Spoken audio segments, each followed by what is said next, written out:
என்ன மாமே ட்ரெய்லருக்கு ரெடியா மாமே? எல்லா ஏகே ஃபேன்ஸும் ட்ரெய்லருக்காக தான் வெயிட் பண்ணிக்கிட்டு இருக்காங்க. ஏகே ஃபேன்ஸாக இருந்தால் ஒரு லைக் தட்டி விட்டுக்கோங்க. ஏகே உங்களுக்கு எவ்வளோ பிடிக்கும்? மறக்காமல் கீழே உள்ள கமெண்ட் பாக்ஸில் ஒரு ரெட் கலர் கார்ட்டை தட்டி விட்டுக்கோங்க. ஏன்னா எல்லாரும் ட்ரெய்லருக்காக தான் வெயிட் பண்ணிக்கிட்டு இருக்கோம் ஃப்ரெண்ட்ஸ். அது இல்லாமல் டைமை வந்து அவங்க மென்ஷன் பண்ணலை இதுவரை. டுடே ட்ரெய்லர் மட்டும்தான் ஒரு அபிஷியலாக ஒரு போஸ்டர் விட்டுட்டாங்க. அதுவே ஒரு பிளாஸ் ஆகி போய்கிட்டு இருக்கு. சோசியல் மீடியாவில் எல்லா பிளாட்ஃபார்ம்லையும் பிளாஸ் ஆகி போய்கிட்டு இருக்கு.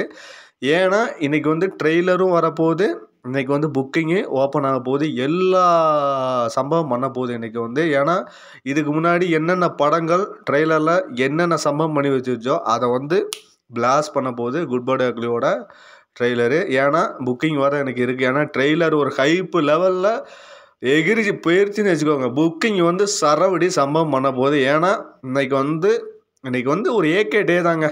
முழுக்க முழுக்க ஜிபியூ டே தான். முழுக்க முழுக்க எழுதி வச்சுக்கோங்க. ஏன்னா இன்றைக்கி சம்பவம் பண்ண போகுது. இதுக்கு முன்னாடி என்னென்ன படம் புக்கிங்கில் சம்பவம் பண்ணிச்சோ அந்தந்த சம்பவங்களை இன்றைக்கி வந்து குட் பை அக்லியோட புக்கிங் வந்து இன்றைக்கி சரவடி சம்பவம் பண்ண போகுது. ட்ரெய்லரும் சரவடி சம்பவம் பண்ண போகுது. வேறு லெவலில் இருக்க போகுது ஃப்ரெண்ட்ஸ். இந்த வீடியோ பிடிச்சதுன்னா லைக் பண்ணுங்கள், ஷேர் பண்ணுங்கள், மறக்காமல் சப்ஸ்கிரைப் பண்ணுங்கள் சுரேஷ் சுட்ஸ் டிவிக்கு.